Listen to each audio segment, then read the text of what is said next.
Alors Sébastien, un dur festival quand même, hein, bien, mais dur à organiser. Alors oui, bien, mais c'est vrai que c'est une formule qui est beaucoup plus grosse que les éditions passées. Ouais. Et du coup, ça nous a demandé un peu plus d'énergie et on a réussi à le mettre en place et je pense que c'est quand même une réussite. Alors on a vu qu'il y avait, comme l'année dernière, des graffeurs de nationalités différentes. Comment on fait par rapport à ça pour essayer de contacter des graffeurs de différents pays? Comment ça se passe? De manière très simple en fait. L'idée c'est on fait marcher le réseau, les gens qu'on connaît et après on les contacte en direct aussi. Ce qui est important, nous, ce qu'on regarde, c'est surtout ce qu'ils produisent sur mur. Dans un premier temps, puis après dans un second temps, c'est ce qu'ils peuvent s'accorder avec les autres qui vont être là.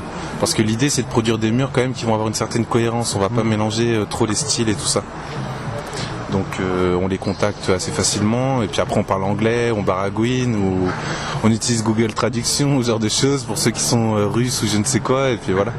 Ah, donc on va retrouver également des expos qui vont être faits dans les locaux DMC. La ville vous soutient également, je pense, pour ce projet-là. Est-ce que ça fait partie du marché de l'art? Alors oui, ce qu'on peut dire, c'est que effectivement il y a une grosse foire qu'on met en place cette année pour la première fois en France et un peu dans le domaine, parce que du coup c'est pas une foire orientée autour des arts urbains, du street art, etc. C'est une foire d'art urbain mais connotée graffiti et post-graffiti, c'est-à-dire que c'est des gens qui sont issus du graffiti, qui en font toujours ou qui sont allés plus loin dans la démarche, qui ont poussé les choses plus loin, comme Bond par exemple, qui est sur le mur, qui fait quelque chose de très cinétique. Donc voilà. Et au-delà de ça, évidemment, on est assez soutenu par la ville qui nous permet de faire cette foire et qui nous met à disposition notamment le bâtiment 63 de DMC pendant la durée des travaux, le temps qu'on puisse installer nos cloisons, faire venir les artistes en résidence, etc. Et c'est vrai que ça crée une synergie entre Mulhouse 015, les projets qui peuvent se passer à la Filature, à la Kunsthalle pour les plus importants, et du coup la foire autour des arts urbains, on arrive à une synergie vraiment intéressante qui fait que chaque événement résonne les uns avec les autres et que du coup, on va être sur un week-end vraiment très axé autour de l'art. Et après, on peut demander à chaque graffeur comment il se considère. C'est vrai qu'il y en a qui considèrent qu'ils sont artistes, d'autres qui sont juste graffeurs. Ça, c'est un peu chacun voit midi à sa porte. L'important, c'est de savoir que oui, effectivement, des artistes issus du graffiti font des tableaux qu'ils vendent.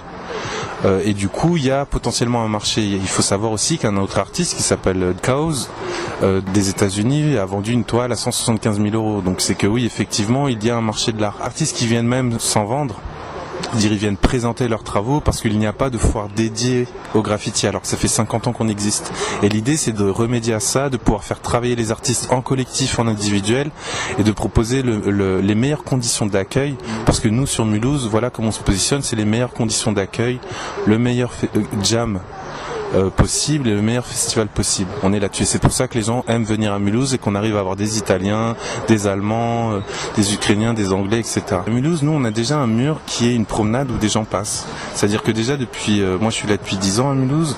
Le mur, on l'a officialisé entre graffeurs il y a à peu près 5 ans. Et depuis, effectivement, les gens ont l'habitude de passer nous voir quand on peint, parce qu'on peint en pleine journée pour certains. En pleine semaine, le week-end, etc. Donc il y a toujours des promeneurs qui passent. Et donc on a déjà entamé ce dialogue avec la population en disant nous on fait ça sur mur. C'est pas du vandalisme, il y a aussi du vandalisme, ça fait partie de ce qu'on fait, mais il n'y a pas que ça.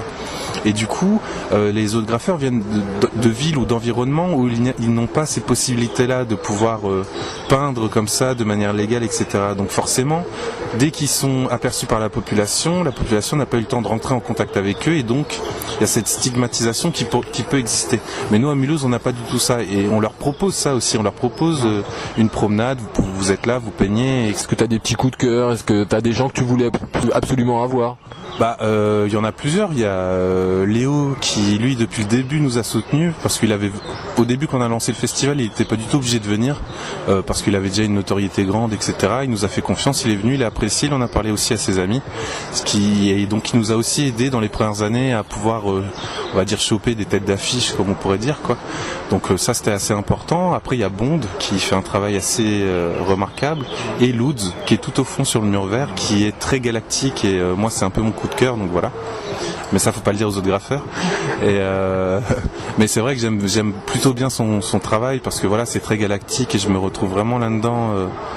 J'apprécie vraiment, quoi. Et du coup, lui, mais aussi du coup son collectif et les autres qui font un peu comme ça parce qu'il est pas seul à être dans cet univers. Donc c'est vrai que c'est un univers que j'aime bien.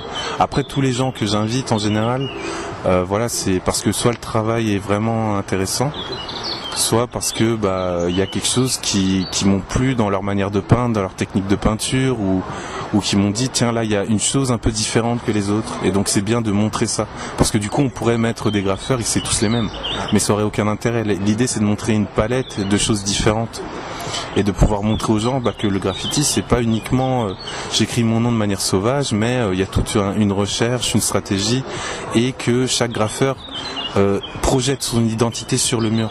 Et que du coup, en fait, on a des identités artistiques propres. Et l'idée, c'est de pouvoir montrer aux gens ça, qu'ils arrivent à décoder ça et comprendre un peu mieux les codes qui régissent le graffiti, l'art urbain en général. Tu graffes ? Oui, mais pas pendant le festival. Donc là, j'organise un festival d'une dizaine de murs énormes, des façades et tout, une foire d'art. Et donc, je suis ni sur la foire d'art parce que j'ai pas eu le temps de finir mes œuvres. Je suis pas sur les jams parce que j'ai pas le temps, parce que voilà, c'est un travail énorme. Mais en même temps, on a le retour des graffeurs qui disent oui, effectivement, c'est la meilleure organisation de festival, c'est le plus gros festival dans le domaine. Donc ça, c'est déjà le retour des graffeurs. Et après, nous, ce qu'on a essayé de faire aussi cette année, c'est de faire en sorte que les Mulhousiens se rendent compte. Et du coup, on a mis aussi les bouchées doubles. On a proposé des concerts, une grosse programmation musicale.